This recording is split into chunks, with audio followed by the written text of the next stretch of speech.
नमस्कार विद्यार्थी मित्रांनो, स्वागत आहे तुम्हा सर्वांचं current affairs by SC publication या चॅनलवर। तर मित्रांनो, आजच्या व्हिडिओमध्ये आपण आजच्या तारखेचे जे काही महत्त्वाचे प्रश्न तयार होतात चालू घडामोडीवरती ते सर्व प्रश्न आपण घेतलेले आहेत, तर व्हिडिओ शेवटपर्यंत पहा। करंट अफेअर्सवरती प्रत्येक परीक्षेमध्ये प्रश्न विचारले जातात मित्रांनो, त्यासाठीच आपला हा टॉपिक खूप महत्त्वाचा आहे। प्रत्येकाने आपल्या चॅनलला सबस्क्राइब करून घ्या, कारण आपण प्रत्येक प्रश्न हा स्पष्टीकरणासह पाहत असतो, जेणेकरून तुम्हाला त्याची संपूर्ण माहिती मिळावी। त्यासाठीच मित्रांनो, आताच आपल्या चॅनलला तुम्ही सबस्क्राइब करून घ्या। चला तर मग आजच्या व्हिडिओला आपण सुरुवात करूयात। तर पहा, पहिला प्रश्न होता 25वा इंटरनॅशनल इंडियन फिल्म अकादमी पुरस्कार 2025 हा कोणत्या शहरात आयोजित केला जाईल? तर याचे आयोजन हे राजस्थान राज्यातील जयपूर या शहरात केले जाणार आहे। कशाचे मित्रांनो? तर आयफा पुरस्कार 2025 चे आयोजन। लक्षात ठेवा, महत्त्वाचा प्रश्न आहे। चला पुढचा प्रश्न पहा, कोणता देश फेब्रुवारी 2025 मध्ये प्रथमच international institute of administrative sciences याची वार्षिक परिषद आयोजित करणार आहे? तर कोणता देश करणार आहे? तर याचे आयोजन आपला भारत देश करणार आहे। नेक्स्ट क्वेश्चन, इस्रोने कोणत्या IITच्या सहकार्याने स्वदेशी सेमीकंडक्टर चिप विकसित केली आहे? तर IIT मद्रास यांच्या सहकार्याने स्वदेशी सेमीकंडक्टर चिप ही विकसित केलेली आहे इस्रोने। जानेवारी 2025 साठी आंतरराष्ट्रीय क्रिकेट परिषदचा प्लेयर ऑफ द मंथ पुरस्कार कोणी जिंकला आहे? तर पहा मित्रांनो, यामध्ये पुरुष संघाचा जोमेल वॉरिकर यांनी हा पुरस्कार जिंकला आणि महिला संघात बेथ मुनी यांनी हा पुरस्कार जिंकला आहे। लक्षात ठेवा। चला पुढचा प्रश्न पहा, वर्ल्ड गव्हर्नमेंट समिटची 12वी आवृत्ती फेब्रुवारी 2025 मध्ये कोठे आयोजित होणार आहे? तर याचे आयोजन हे दुबई या शहरात होणार। फेब्रुवारी 2025 मध्ये होणाऱ्या चॅम्पियन्स ट्रॉफीसाठी कोणत्या भारतीय खेळाडूची इव्हेंट ॲम्बॅसिडर म्हणून नियुक्ती करण्यात आली? तर कोणाची नियुक्ती झाली आहे इव्हेंट ॲम्बॅसिडर म्हणून? तर शिखर धवन यांची नियुक्ती झाली। कोणत्या दिग्गज चित्रपट निर्मात्याला 2025 मध्ये आयफा पुरस्कारामध्ये उत्कृष्ट कामगिरी पुरस्काराने सन्मानित केले जाईल? तर राकेश रोशन यांना या पुरस्काराने सन्मानित केले जाणार आहे। चला आपला पुढचा प्रश्न आहे, इंग्लंड विरुद्ध 4000 आंतरराष्ट्रीय धावा करणारा पहिला भारतीय खेळाडू कोण ठरला आहे? तर विराट कोहली हा आहे। इंग्लंड विरुद्ध त्यांनी 4000 आंतरराष्ट्रीय धावा केल्या आहेत आणि ते पहिले भारतीय खेळाडू ठरले आहेत। लक्षात ठेवा। नेक्स्ट क्वेश्चन, राष्ट्रीय महिला दिन 2025 कधी साजरा केला जातो? तर 13 फेब्रुवारी या दिवशी असतो राष्ट्रीय महिला दिन। नुकतेच भारताने कोणत्या वर्षापर्यंत हत्तीरोगपासून मुक्त होण्याचे लक्ष्य ठेवले आहे? तर आपल्या भारताने 2027 पर्यंत हत्तीरोग या रोगापासून मुक्त होण्याचे लक्ष्य ठेवले आहे। हे झाले कालच्या व्हिडिओमध्ये पाहिलेले प्रश्न। तुम्हाला जर पूर्ण डिटेलमध्ये व्हिडिओ पाहायचा असेल तर तुम्ही कालचा व्हिडिओ पाहू शकता, त्यामध्ये आपण सर्व प्रश्न स्पष्टीकरणासह पाहिलेले आहेत। चला तर मग आजच्या व्हिडिओला आपण सुरुवात करूयात। तर पहा, पहिला प्रश्न आहे, 38व्या राष्ट्रीय खेळ 2025च्या पदक तालिकेत कोण अव्वल आहे? तर याचे विजेतेपद हे सर्व्हिसेस स्पोर्ट्स कंट्रोल बोर्ड म्हणजेच मित्रांनो सेना संघाने 38व्या राष्ट्रीय खेळ 2025चे विजेतेपद जिंकले आहे। तर पहा, त्याची आपण संपूर्ण माहिती इथे घेतलेली आहे। लक्ष द्या।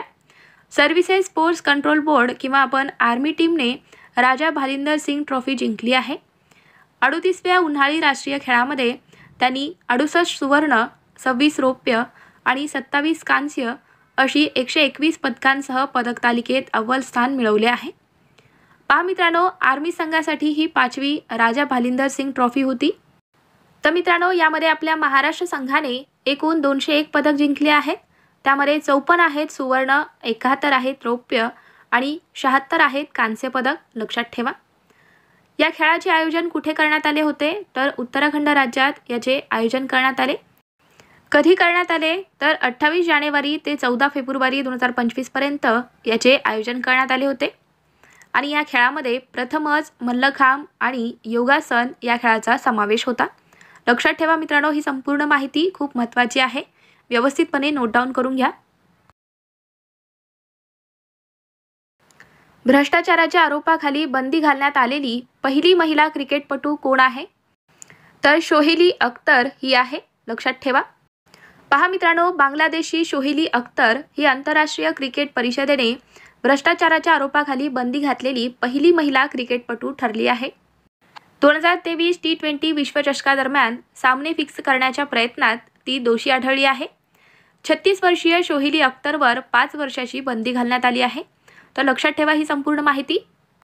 विद्यार्थी मित्रांनो, तुम्हाला आपला व्हिडिओ कसा वाटतोय? व्हिडिओ आवडत असेल तर व्हिडिओला लाईक करा, तुमच्या मित्रांना सुद्धा आपला व्हिडिओ शेअर करा आणि तुम्ही चॅनलवर नवीन आहात, चॅनल अजून आपल्या सबस्क्राईब करून घेतला नसाल तर सबस्क्राईब करून घ्या, जेणेकरून मी जेव्हा पण व्हिडिओ टाकेल तेव्हा तुम्हाला लगेच नोटिफिकेशन मिळतील.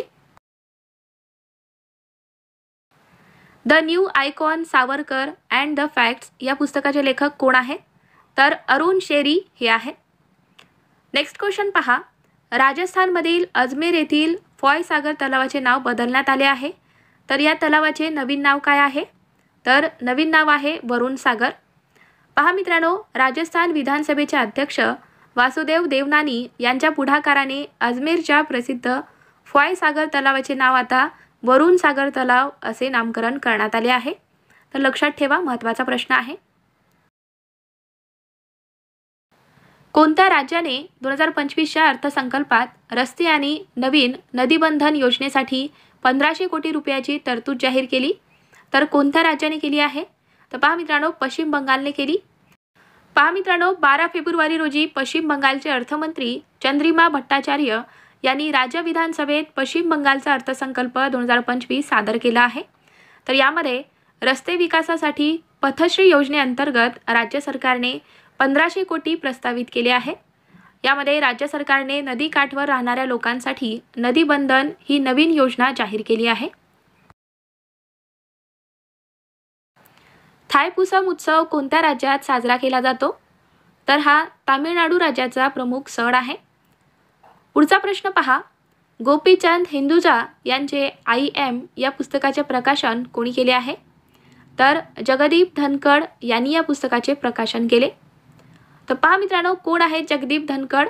तर हे आपल्या भारताचे उपराष्ट्रपती आहेत. तर त्यांनी फेब्रुवारी 2025 मध्ये या पुस्तकाचे प्रकाशन केले आहे. Next question. जवळपास 150 दशलक्ष वर्ष जुने ज्युरॅसिक पक्षाचे जीवाश्म कोणत्या देशात सापडले आहेत? तर चीन या देशामध्ये या पक्षाचे जीवाश्म सापडले आहेत. लक्षात ठेवा. राष्ट्रपती द्रौपदी मुर्मू यांनी फेब्रुवारी 2025 मध्ये कोणत्या राज्यात राष्ट्रपती राजवट लागू केली आहे? तर मणिपूर राज्यामध्ये राष्ट्रपती राजवट लागू झाली आहे. पहा मित्रांनो, मे 2023 पासून मणिपूरमध्ये सुरू असलेल्या जातीय हिंसाचारामुळे मुख्यमंत्री एन बिरेन सिंग यांनी 9 फेब्रुवारी 2025 रोजी राजीनामा दिला. यानंतर 13 फेब्रुवारी 2025 रोजी केंद्र सरकारने राज्यात राष्ट्रपती राजवट लागू करण्याचा निर्णय घेतला आहे. इथे पहा मित्रांनो, राष्ट्रपती राजवट म्हणजेच काय? तर राज्याचे सर्व प्रशासकीय अधिकार केंद्र सरकारच्या अधीन असतात आणि कार्य हे राज्यपालामार्फत पार पाडली जातात. घटनेच्या कलम 356 नुसार राष्ट्रपती राजवटीचा कालावधी सुरुवातीला 6 महिने असतो, जो संसदेच्या मान्यतेने जास्तीत जास्त 3 वर्षापर्यंत वाढवला जाऊ शकतो. मित्रांनो, हा प्रश्न खूप महत्त्वाचा आहे, स्टार मार्क करून घ्या आणि ही संपूर्ण माहिती व्यवस्थितपणे नोट डाऊन करून घ्या. महिला सक्षमीकरणाचे प्रतीक असलेल्या बेल मॅरेजचे आयोजन कोठे करण्यात आले? तर याचे आयोजन हे काठमांडू या ठिकाणी करण्यात आले. तर 12 फेब्रुवारी 2025 रोजी नेपाळमधील काठमांडू येथे बेल मॅरेज आयोजित करण्यात आले होते. बेल विवाह हा नेपाळच्या प्राचीन नेवारी संस्कृतीचा एक भाग आहे, ज्यामध्ये लहान मुलीचे प्रतिकात्मक विवाह हे बेल फळासह केले जातात, ज्याला भगवान विष्णूचे प्रतीक मानले जाते. हे महिला सक्षमीकरणाचे आणि बालविवाहासारख्या वाईट प्रथाविरुद्ध जनजागृतीचे प्रतीक मानले जाते. तर लक्षात ठेवा.